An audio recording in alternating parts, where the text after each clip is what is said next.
Bonjour mes petits troisièmes. Aujourd'hui, c'est la première vidéo que je vous fais pour les devoirs. Donc, je vais vous expliquer rapidement comment ça marche. Donc, en gros, le principe, c'est que là, on va faire un chapitre sur le TPNCIS où vous allez pouvoir écrire le cours. Donc, je vais réexpliquer le cours. Et puis, à des moments, je vous dirai de faire pause et puis vous recopierez ce qu'il y a à l'écran.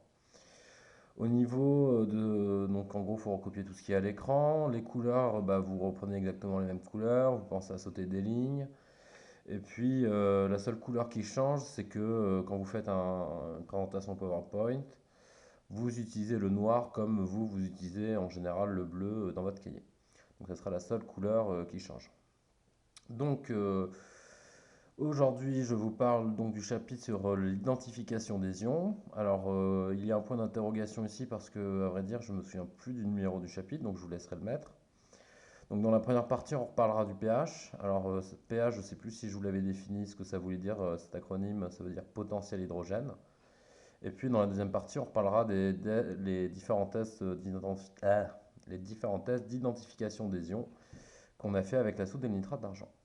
Donc là, vous pouvez déjà mettre la vidéo en pause et puis recopier ce qui est à l'écran, le titre du chapitre seulement, hein. Le grand 1 et le grand 2, vous le réécrirez juste après. Donc là, vous mettez pause, vous recopiez juste chapitre avec le numéro identification des ions. Donc normalement, vous avez remis la vidéo en route. Et on va donc passer à la suite. Donc la première partie, c'est le potentiel hydrogène pH. Donc le pH, qu'est-ce que c'est?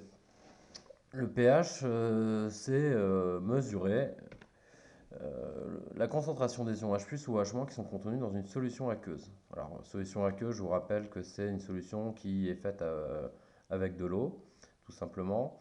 Et donc, quand on mesure le pH, on mesure en fait la concentration des ions H+ et aussi OH-.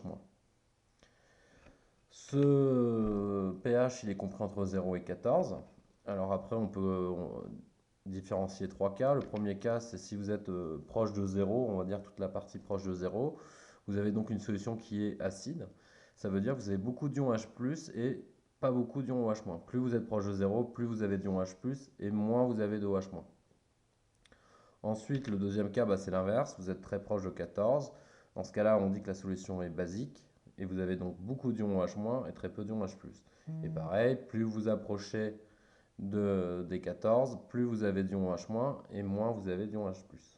Et le dernier cas, c'est le juste milieu, hein. C'est quand vous avez un pH égal à 7, on dit que la solution est neutre. Et ça veut donc dire que vous avez autant d'ions H+ que d'ions OH-. Donc là, vous pouvez faire pause, vous recopiez le cours, vous pensez à me sauter des lignes à chaque point là. Entre chaque point, vous sautez une ligne et puis voilà. Donc je vous laisse faire pause.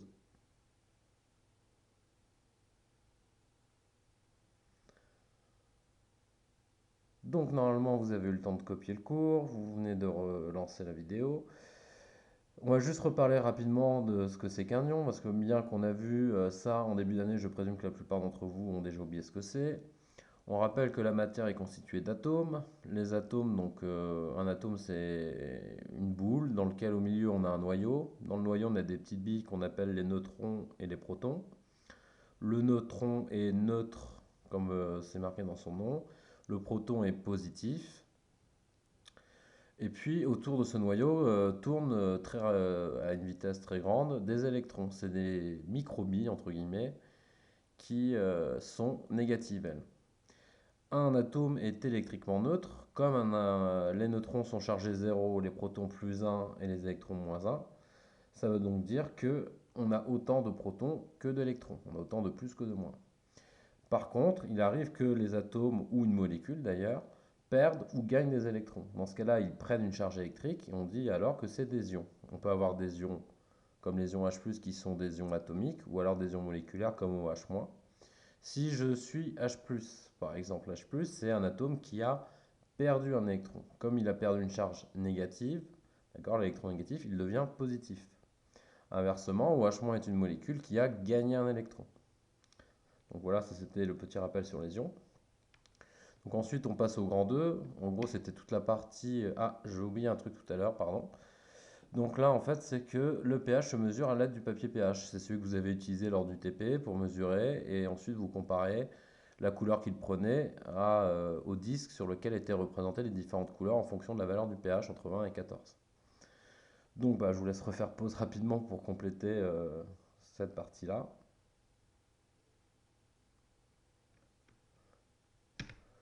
Donc ensuite, dans la deuxième partie, on va rapidement reparler de la soude et compagnie.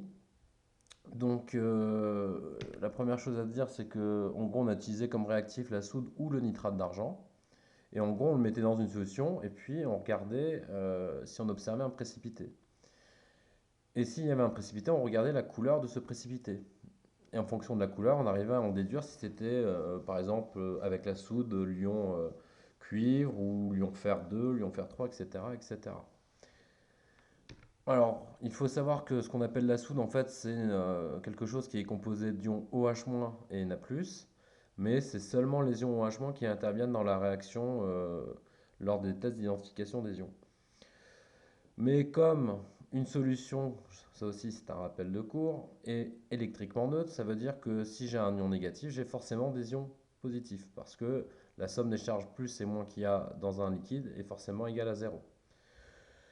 Donc là, par exemple, si j'ai une solution de soude, ça veut dire que j'ai autant d'ions OH- que d'ions Na+, vu qu'ils ont la même charge, moins et plus. Donc la soude, c'est OH- et Na+. Le nitrate d'argent, c'est des ions NO3-, c'est le côté nitrate. Et puis, vous avez le côté argent, c'est les ions Ag+. Et là, cette fois-ci, c'est l'ion positif qui intervient dans la réaction, c'est l'ion Ag+. Et puis, je rappellerai juste ce que c'est qu'un précipité. Ben, un précipité, c'est un solide en suspension dans une solution. Alors vous, en général, vous le voyez qui flottait dans votre tube à essai quand vous venez de faire la réaction. Si vous laissez du temps au tube à essai pour se reposer, vous auriez vu que le précipité, au final, serait tombé au fond de votre tube. Pardon, je reviens en arrière. Donc là, vous faites pause à nouveau et puis vous me réécrivez ce qu'il y a à l'écran.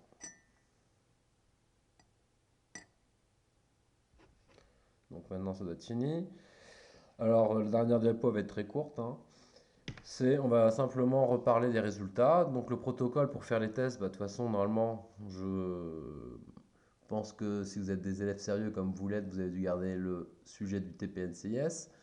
Vous vous dites que le protocole, il faut voir le document 5 où était décrit le protocole de comment faire le test avec la soude ou le nitrate d'argent. Et puis bah, le résultat, c'est le document que j'ai affiché ici. C'est le document 7 du TPNCIS. Alors là, je le remets ici juste pour indiquer les résultats. Donc en gros, ici, on peut voir que lorsque on prend du nitrate d'argent, qu'on le met dans un liquide, dans une solution, si on observe un précipité blanc, on en déduit que c'est un ion sel-. Et si on laissait ce précipité blanc exposé à la lumière, on le verrait noircir. Ensuite, les 4 autres tests qu'on a vus, c'est avec la soude. Cette fois-ci, lorsque la soude se retrouve au contact d'ions Cu2+, qui est un ion qui a donc perdu 2 électrons, un atome de cuivre pardon, qui a perdu 2 électrons, le précipité est bleu. Le fer 2, c'est-à-dire Fe2+, le précipité est vert. Le fer 3 donc Fe3+, le précipité orange. Et pour le zinc, c'était un précipité blanc. Donc ça vous permet, soit si vous avez perdu le doc, de recopier les résultats, soit de vérifier que vous aviez les bonnes réponses. Bah, j'espère, sinon, ce que je vais voir sur vos posters, ça risque d'être n'importe quoi. Donc là, vous faites pause, une nouvelle fois, vous réécrivez juste protocole, etc., etc. Donc là, vous avez dû finir d'écrire, donc c'est fini pour ce cours-là. Si vous avez trouvé cette vidéo plus intéressante qu'un polycopier-recopier, bah, j'en referai peut-être d'autres. Et puis, si c'est pas le cas, on continuera sur la manière traditionnelle. Voilà. Allez, à vendredi.